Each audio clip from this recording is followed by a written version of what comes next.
Hey, what's up, guys? It's George. So this is my first time doing a live stream on this channel here, and I thought it'd be fun to hop on and live for a change. So, anyways, if anybody's able to hop on and say hello, that's cool. I'm kind of new to this whole live stream thing, but not. I'll make sure that the replay is available on the channel, so whoever wants to can hop back on. And I want to talk about life without weed and the benefits of living without weed. But I actually wanted to start off by showing you guys something that I had found. I was doing some spring cleaning, and hey, what's up? If you can hear me all right, let me know. I was doing some spring cleaning, or some fall cleaning, I should say, and I found one of my old bowls. It was actually underneath my couch, which is really random, but I broke it open. I don't know why. I was just curious to see what was like on the inside, and I couldn't believe it. I don't know if you guys can see this, but it is. I don't know if you can really see it. Maybe here in the light more, but it is completely. I mean, completely filled, like as if I had stuffed a Thanksgiving turkey. I mean, this is completely filled. Not even just coated on the walls. I mean, it is stuffed with black resin. I don't know if you guys can see it, but it probably doesn't even do it justice. I don't even know how I was able to smoke out of this one. Thanks, Nick. I appreciate that. And what's up, MJGTV? I don't even know how I was able to smoke out of this, and probably what happened. Maybe some of you guys can relate to this. I used to get these cheap bowls from the gas station, these like $5-10 glass bowls, and I would smoke out of them until finally they would I couldn't even hit it anymore because it was so tight. Like, and even I would I would use clothes hangers. I would straighten them out, try to clean them out. I'd use paper clips, and but eventually they would even with all that, I just couldn't even smoke out of them.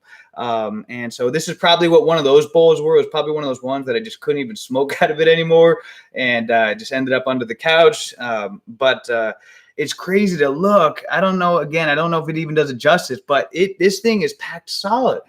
And it's crazy to think that that's, when you're smoking on a regular basis, that's what's going into your lung. And obviously our lungs are self-healing. So, our lungs, that doesn't all end up on the lungs, but that smoke isn't natural. We were, no other creature on the planet inhales smoke.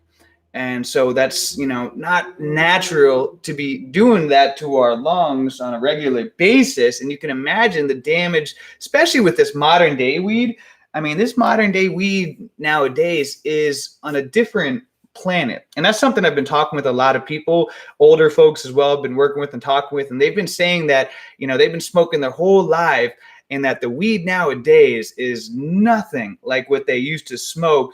And that the weed nowadays that, you get from the dispensaries or whatever, I mean, it's so strong, it just knocks you out of your sockets, and where it didn't used to be like that. And so this weed, I know it's all, people say it's grown organically, and they do all these special methods to make sure that the weed is grown healthy. But guys, the further you deviate away from nature and what is natural, the more that problems start to arise. So I think that over time, we're going to start to see some real serious negative health consequences from smoking this new hybrid types of weed that's just 100 times more THC than it's supposed to be, grown in laboratories with artificial lights and all kinds of chemicals and fertilizers and things to just boost up the THC levels, where that ain't natural. We're gonna start to see over the long time more negative health effects from that, because it's not like the weed that originally grew out in nature, that was a totally different animal. This stuff nowadays is crazy. And so when I saw that, it was kind of like a scary reminder, like, dang, this is what I used to be packing my lungs with on a regular basis. And I remember when I quit, I had this mucus coming out of me, and if you guys know, if you've tried quitting, all of a sudden the first week, you're coughing, you're getting all this mucus coming out of you. That's probably your lungs finally getting a chance to heal itself and get rid of that stuff. I'm 1 month in, starting to feel my hand movement. I could do 2 days ago. I'm feeling a little bit better, working on myself. Hey, that's awesome, man. Hey, dude, I just hit 8 months clean yesterday. Your video has been very helpful. Thank you, Charlie. That's awesome. MJ GTV going to quit December 1st. Awesome, brother. I love that. Or I don't know if you're a brother, but male or female, whatever. I'm glad to hear that. And I think that's really powerful when you put a date on it, like December 1st. That's, it's one thing to have a dream, a pipe dream, but when you write it down, it becomes real. And the one thing I would add to that is to write it down on paper. Something magical happens when you connect pen to paper and you use your hand. You're accessing the right side of your brain, that is the emotional, that is the creative side of your brain. A lot of us are stuck in our analytical side of our brain, which I could go really deep into that.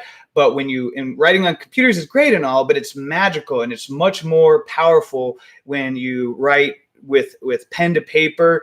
I would recommend to write down that you're going to quit on December 1st with your right hand and your left hand. I know that sounds weird, but I've been working with one of the top brain coaches in the world. I've been really into studying whole brain power training, which is basically the mind-blowing research into the power of ambidexterity when you work with both your right and your left hands, which, I'll do a lot more videos on that. But I've been working with one of the top brain coaches in the world.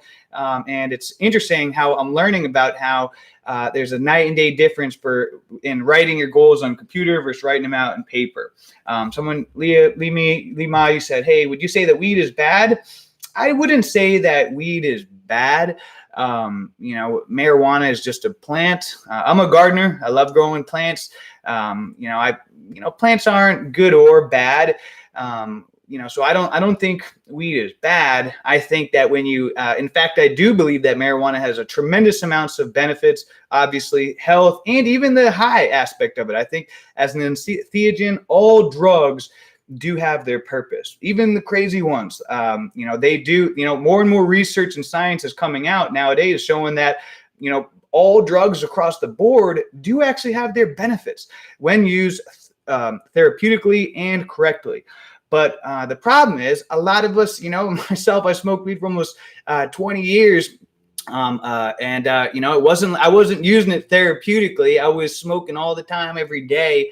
I abused it. So, if a lot of us on here have beyond abused it, and that is bad. But if you're just, using it as someone who's like a once a year retreat or something, that's a different situation, like a spiritual type of thing. But I don't even like to get into the whole spiritual thing, especially with potheads, because a lot of potheads, I just smoke for spiritual purposes, but it's like, bull crap, smoking and watching Netflix and all that ain't spiritual. So I think we just fool ourselves by thinking we're smoking just for spiritual purposes. I'm trying to quit. I feel like a slave to smoking. I totally can relate to that. I could show you guys so many journal entries. I even have a video of myself one time I recorded years ago. I was in tears because I just wanted to quit and free myself from it so bad. I'd quit and failed and relapsed so many times. I did a video one time of myself. I never showed it to anyone, but I was in tears because I just felt like such a slave to this plant. And I just wanted to be able to get free and to stay free. So I can totally relate to what it's like being a slave. And that's why I do these videos, and I'm dedicated to this channel to show people that even if you feel like you're a total slave and you're shackled to it and it's got control over your life, you can absolutely free yourself from this addiction and turn your life around and become happier and have more peace and energy than you've ever had. And that's why I'm dedicated to sharing my story. I'm feeling a little bit uncomfortable moving around, and like I'm standing up going for a walk, but at least I'm starting to feel my movement. Feeling comfortable in my own body. Yeah, guys, this is the thing. It takes time. You got to be patient and you got to give it time. Just like you didn't instantly become an addict when you started smoking weed, you didn't hit it and you were instantly an addict. Most likely it was the accumulation over years. I first smoked for the first time when I was 14 years old. I used to be very disciplined with my smoking. I was, I've always had very good work ethic and always been kind of an overachiever. And I remember all throughout, most of high school, I was a drug dealer. So I was a very big drug dealer, but I was very disciplined with my smoking, where I would only smoke on Saturday and Sunday. But then, what started to happen? Well, at first it was only like a once a month type of thing. But then all of a sudden it turned into just on Friday and Saturday. And I kept up with that for about a year or so. And then all of a sudden it turned into Friday, Saturday, Sunday. And then what started to happen my last 2 years of high school, what started to happen is then all of a sudden Thursday crept in there. I was smoking Thursday. I remember after martial arts, I've been doing martial arts most of my life, but then Thursday, when I got out of martial arts, I would smoke a blunt with my friend who went to martial arts with me, and we would smoke on the way home. And then Friday, Saturday, Sunday, I would smoke. And then before you know what happened? I started smoking every single day. And then when I went into college, I smoked every single day before college. In fact, I would smoke before most of my classes. I remember going out into my car, I would smoke a bowl, I'd come back in. And the crazy thing is I was still really productive. I was the president of the Phi Theta Kappa. I won scholarships. I had all my college paid for because of scholarships, and I got good grades, but I was a brutal slave to this substance, and it held me back in my potential so much where, sometimes I think like, gosh, how much further could I have been in my life and what I could have accomplished if I wasn't getting high, because I knew how much it was limiting my potential. Just like crazy. And it was such a struggle to break free. And, like I've shared my story on here, just the horrible things that, I lost two of the loves of my life. And a big part of it was because of marijuana, which is sad to think that, I was willing to lose, loves of my life because I chose getting high over a meaningful relationship. And I know I've gotten messages, emails from some of you guys who've said the same thing, how it tears you up, how you're losing a relationship, over this, which that's a sad thing. Relationships, people break up all the time, a lot of different reasons, but, you don't want it to be because of your disempowering addiction, because of your addiction to smoking weed. That's, to me, is not a good reason to, to have a relationship end. Could you not feel your hands and legs when having pause?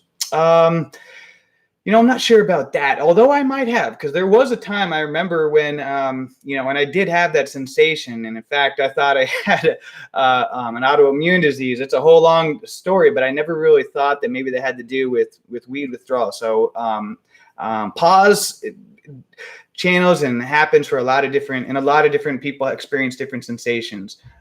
Seems to me like weed keeps me in a bubble, and I feel bad without it. I tell myself every day I'm going to quit, but never do. But I truly want to break free from this. I quit for 3 months and then I relapsed, but it didn't feel the same as it did before and didn't enjoy as much, but find myself thinking about it and wanting to do it again more regardless of this. That's why weed is so tricky.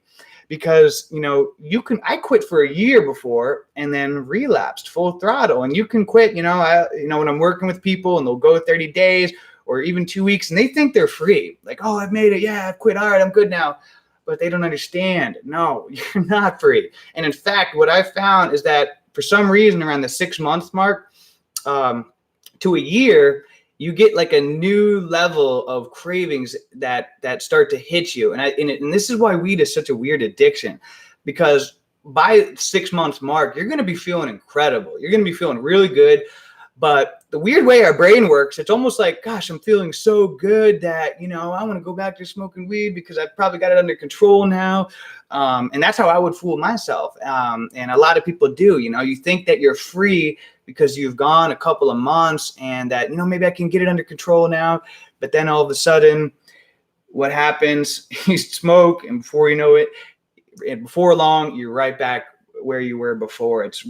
Weed is such a mental addiction. It's crazy. And that's in fact why weed has one of the highest relapse rates out of any drug. I quit. How long did your pause last? I would say it's hard to say, but I would say probably, the first month was always the hardest for me. But then all of a sudden, after a couple of months, you start to get these weird new cravings for it that come in. I'm not sure I would consider it pause, but it's definitely an emotional roller coaster. And I think this is how I want to put it, is that just like it took you years to become an addict, it can take you a while to really get back to your old self as well. Now, don't let that scare you or anything, because you're gonna, like I said, by the end of 30 days, you're gonna be feeling really good. But you know, doing entheogens, which that's what marijuana is, it's an entheogen, doing drugs on a daily basis, a regular basis, and high doses frequently, it starts to alter your dopamine receptors, your brain chemistry, and it can take a while to get back to that place where you're just like a kid again. You know, and you take a look at children, they're just naturally happy, they're naturally drunk, they're naturally high. They don't need coffee to get energy. They don't need drugs or anything to laugh, to have a good time, to relax. And we can get back to that. And I'm a living proof of that, because I have so much energy and happiness and peace in my life now. Most people can't even keep up with me. But it takes time.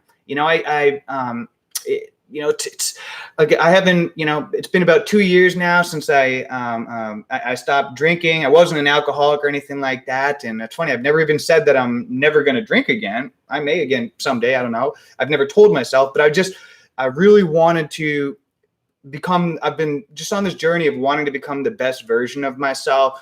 And I've been trying to get rid of any disempowering habits that would limit me. And what I've found over the past 2 years, that it's just been like a constant level of hitting new levels of happiness and peace in my life, that I feel like getting back to that place where I was as like a child, where I laugh a lot now. I crack up, and I didn't used to have that happen for a long time. I lost my ability to laugh. I get entertained very easily now. And it's taken me a while. So guys, be patient with yourself. Don't expect yourself to be completely healed just after 30 days or even a couple of months. Because if you've been smoking for many years like I was, it's a process.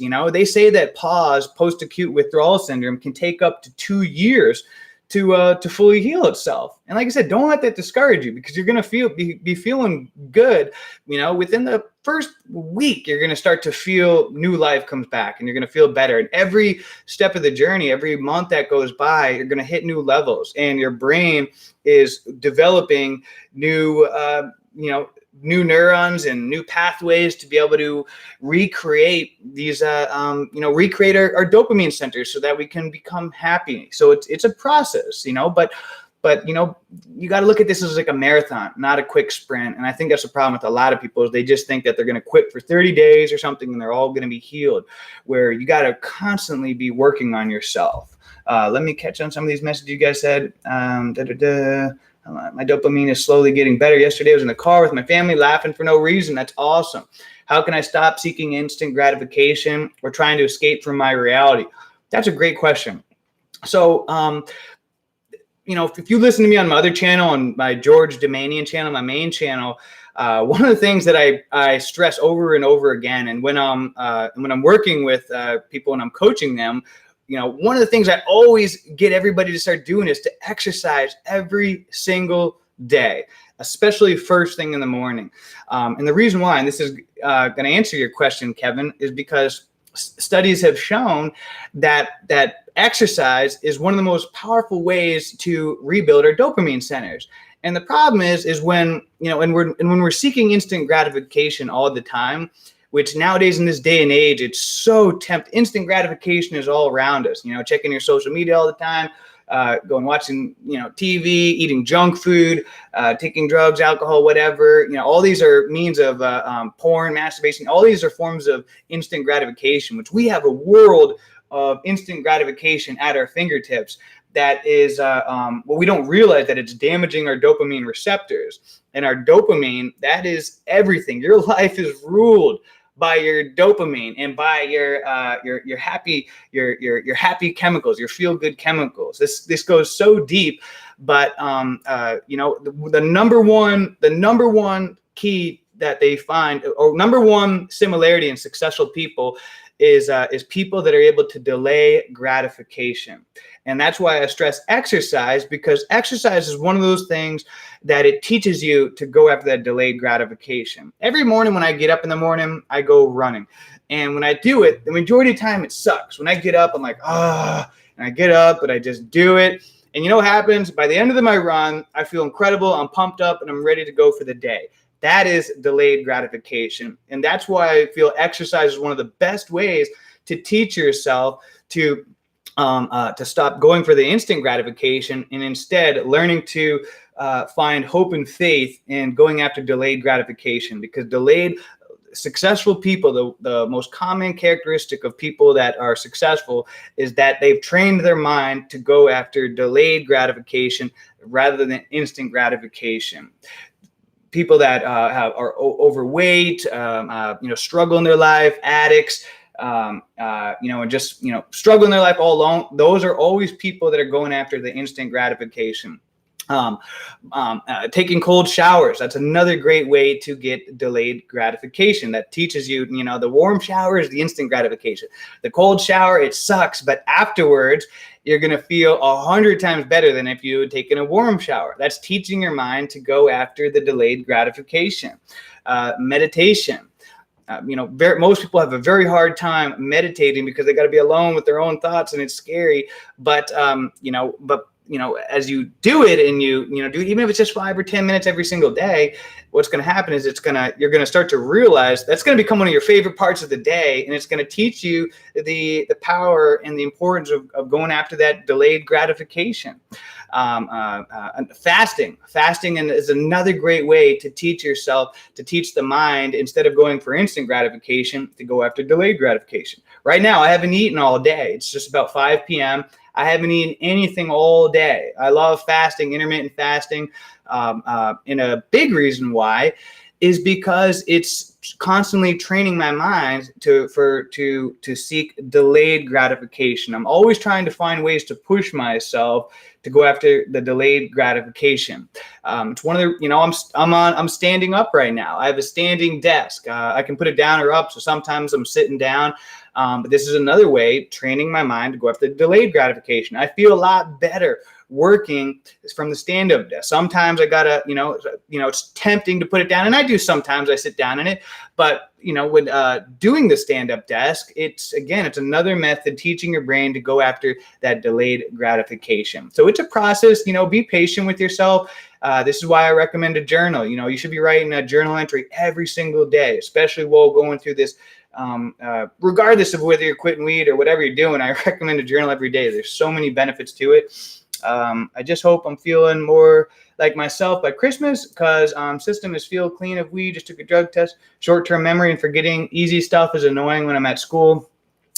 Smoking weed is definitely hurting your ability to remember and your memorization. There's a lot of new research coming out, especially with the new hybrid weed and everything like that. It is, not good at all for your brain and your memory. So that's, as you get off the weed, it's gonna, it's gonna help to, your memory to improve. And on top of that, read every single day. I know not a lot of people read anymore. I have books all over my desk. I'm constantly reading every single morning. Setting up a morning routine, I think, is critical. Starting your day. See, this is the thing, and why I'm a big one on morning routines. And I have a very detailed morning routine, like what I do and everything. But I recommend to do all these things in the morning, your morning routine, such as exercise, meditation, journal, reading, any other things you want to add in there. But I recommend to put it in the morning. And the reason why is there's a couple of different reasons why. Number one is I'm a big believer on calendaring and planning in accordance with your energy. So near the end of the day, your willpower, your energy levels are going to be more drained. But in the morning, that is going to be a time of the day when, as you're especially doing, that's why I recommend to do your exercise first. That's, to me, is the first step of the morning routine. You exercise first, get that energy pumped up, and then finish off the rest of your morning routine, because in the morning is when you have the most willpower. And you only have so much willpower. By the end of the day, it's depleted. And then all of a sudden, you don't have the willpower to meditate, to read, to do all those things. So do it in the morning. Also, another reason why I'm a big one on the morning routine is because of the fact that the morning is the one time of the day that you have the absolute most control over. So the rest of the day, anything can happen. You can get calls from friends, different things can happen, crises can come up, all kinds of craziness. But the morning is the one time of the day that you have the absolute most control over. So if you have to get up at 7 o'clock in the morning, to get off to work or to school or whatever, well, then get up at 6 a.m. or 5 a.m. or whatever the situation requires so that you can get in your morning routine, because the morning is the one time of the day that you have the absolute most control over. You can always choose to wake up a little bit earlier. I know it may be uncomfortable, but again, don't go after that instant gratification. Go after the delayed gratification. You're going to feel better afterwards getting up earlier and doing a solid morning routine than you are going to be by hitting the snooze a million times and sleeping in and then going through the rest of the day with regret that you didn't do what you were supposed to, living in anxiety, and then just living for smoking weed at the end of the day. So the morning is the one time of the day that you have the absolute most control over, because you can always wake up a little bit earlier. At the end of the day, your willpower is going to be exhausted, but in the morning, you have your fresh willpower reserves. So you have the most control in that time of the day. And that's, so make sure your morning routine has everything that is really super important to your personal development. Exercise, reading, meditation, yoga, whatever it is you want to do in the morning. But I recommend to get all those in the morning, because that's the time of the day that you have the most control over and you have the most willpower. So fasting will help treat my brain faster, get back to normal. Absolutely. There's a ton of research out there on fasting. So I'm a huge, I fast every single Monday as well. Tomorrow I'll be fasting the whole day. Every single Monday, I religiously fast. I've been doing that for over 5 years now. I fast every single Monday for the entire day. It's so beneficial. What were your biggest tool that helped you with triggers when you tried to quit weed? Exercise.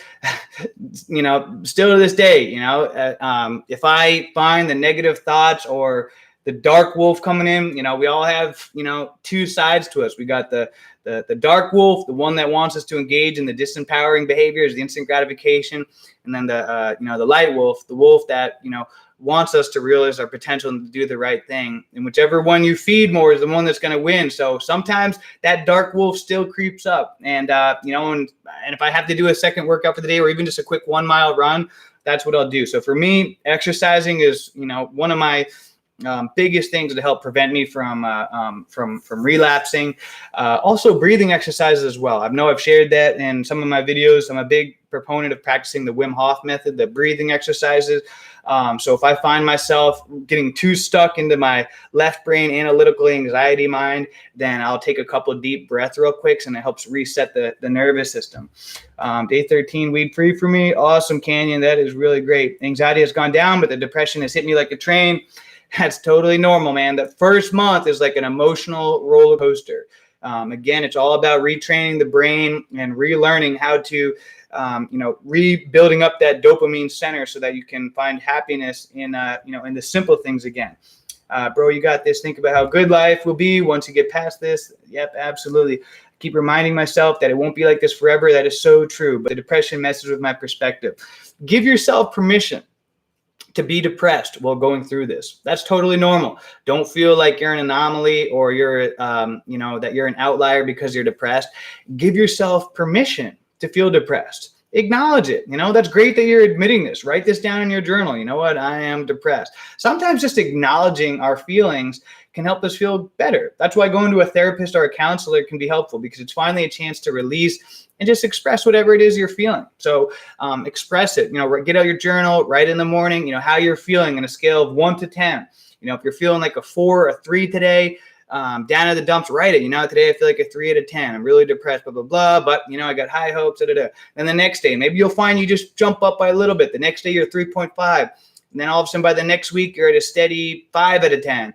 And by documenting this on a journal, you can start to see how you are improving. Because if you're not documenting it, then it can mess with you and you might not think you're improving.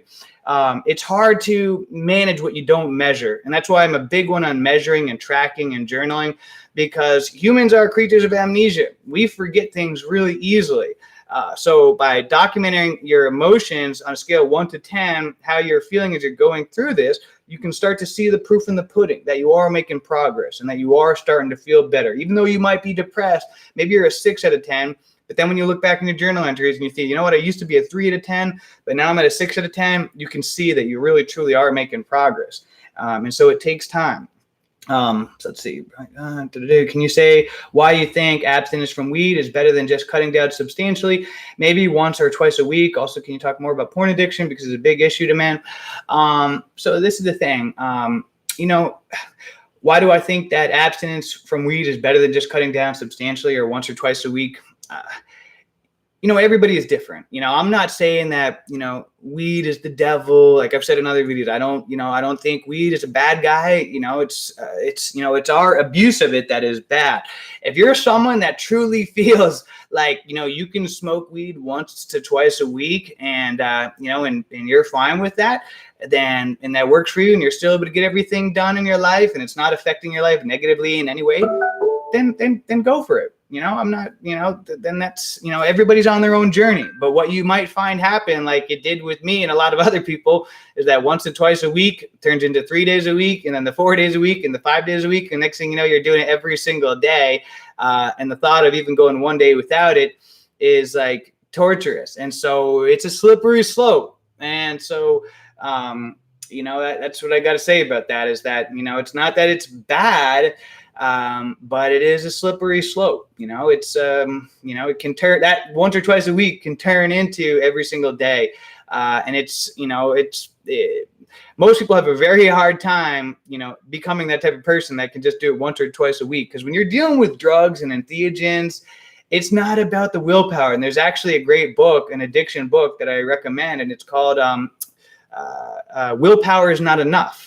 And it talks about that, how we fool ourselves. An addict will always find a way to justify their addiction, and they'll try to fool themselves into thinking that, well, you know what, I'm just going to develop more willpower, and this is going to make me stronger by just learning to discipline myself to do it once or twice a week.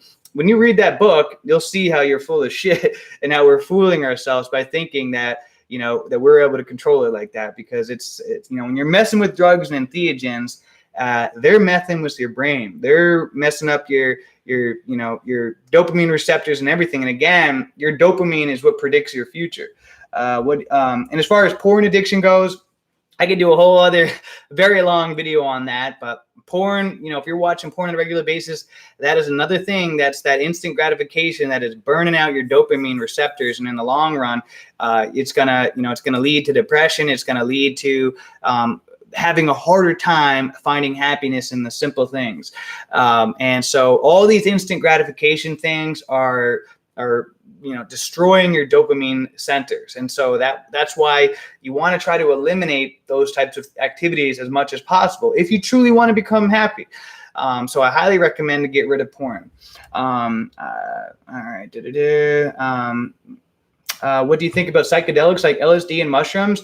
I think mushrooms and LSD and psychedelics are excellent. Yes, I have done them, and I will do them again. I think that they are phenomenal. I think that, but again, these are things that I would never recommend to use on a regular basis.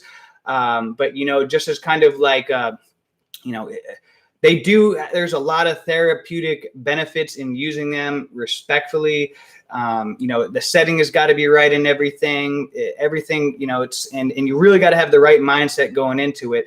But if you do there's a lot of new emerging research out there now about using LSD, shrooms, and things like that, psychedelics, ayahuasca. I've done ayahuasca several times, amazing stuff.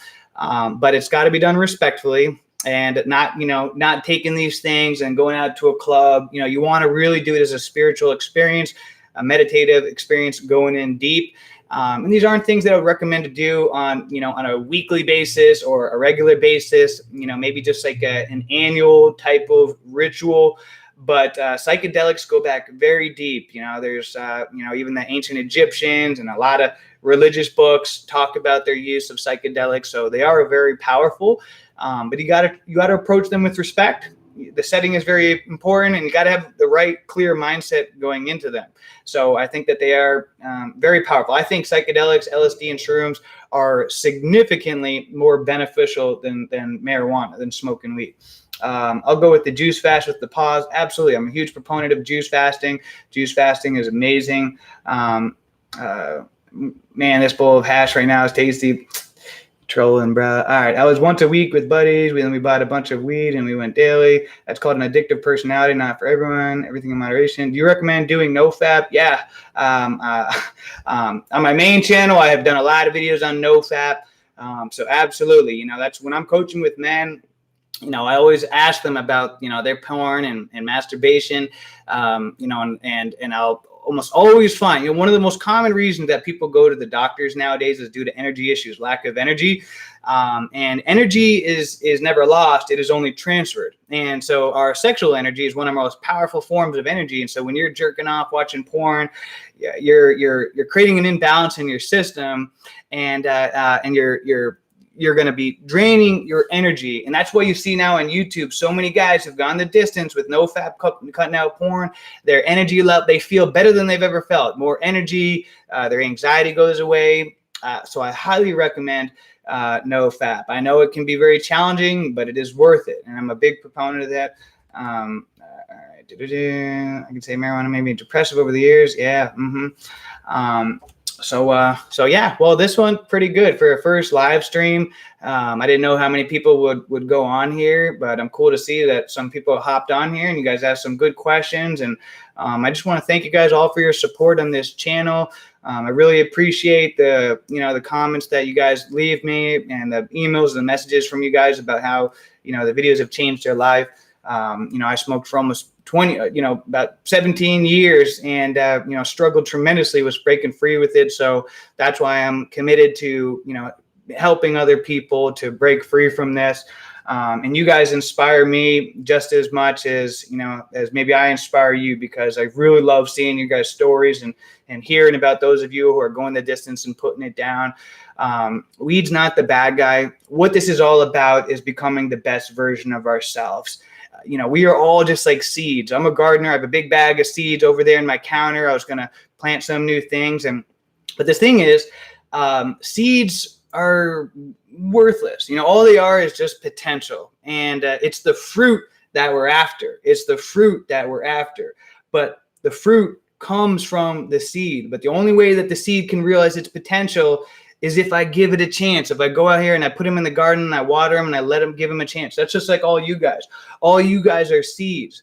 And by getting high every day, you're not giving yourself a chance to marinate into your full potential in being able to deliver fruit to the world. You all have fruit that you were meant to deliver to this world.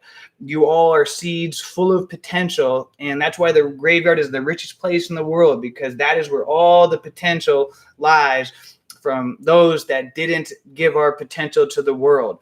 And really, by not giving your potential to the world, you're stealing from future generations. You know, I think, you know, I just listened to an audiobook today that just changed my life, and I was thinking how, gosh, you know, if this guy, you know, wouldn't have done that book, I wouldn't have received the benefit. And that would have been like stealing. And so by us not living up to our potential, in a way, we are stealing. You know, we're robbing future generations of our potential, because the fruit that you will bear as you give your seed of potential a chance to grow, you never know whose life that it could change. You know, even if you just change just one person's life, that could have a ripple effect that could change the whole world. But that's only going to happen if you allow the potential in you, the seed in you, to germinate so that you can reach your full potential. Oh, wow. You guys are asking. Hello, my friend. I'm from Costa Rica. I love Costa Rica, man. That's one of my favorite places. Love Costa Rica. Thinking I've been sober for 25 days. I feel so depressed. You know, give it patience, guys. You know, like I've said this a lot, give it time. It really does take time. That first month is like a roller coaster. What's your diet like? I personally eat a plant-based diet. I eat a very clean diet. Most of my diet is a raw vegan diet. Not 100%. I do eat cooked food and vegan junk food as well, but I do eat a plant-based diet, and I do a lot of fasting. I don't want to feel like this way forever. Francisco, I promise you, you're not going to feel like this forever. I know what it's like to be in that dark place, but you got to give it time. You really do, because depending on how long you've been smoking for, your brain is it takes time to rebuild the dopamine activity. So to keep it simple, start exercising every single day, pushing yourself harder when you're exercising. Start reading, meditating, journal every single day. And I know that maybe that sounds so simple, but it's also simple not to do. It's easy not to do. So you gotta, that's why I say to schedule these activities in the morning, first thing in the morning, as part of your morning ritual. That way, as the day gets going, you start smoking, different things like that. Do these things first thing in the morning. Give it time. Be patient on yourself. And the last thing that I want to leave you with, Francisco, and the rest of you guys as well, is that one of the greatest moments of your life, and that'll give you more energy and reason to stay sober than anything else, is when you find your purpose in this life. This is so true and so powerful. Your purpose, we were all put here for a purpose. And the reason why we smoke, the reason why that we have depression is because a big part of that is that we don't know our purpose in this life. But as you find your purpose, that'll give you the discipline not to smoke. That'll give you the discipline to follow through with these other good habits. Finding your purpose. That you got to do some soul searching, but write that down, that your mission should be to find your purpose. Because when you find your purpose, you won't even need to worry about, the smoke. It'll alleviate itself. So with that being said, guys, I'm going to get going now. It's been on here for 40 minutes. Wow, this flew by. This was a lot of fun. Definitely, I'll do this more often. This was my first time doing it, so I'll do this some more. And hope you all are having a great day. Stay strong, guys. Keep up the good fight. Don't ask it to be easy. Ask it to be worth it, my friends. All right? Have a great day. Let's make it a great day, a great week, a great month, a great year. Let's make it a great life. See ya.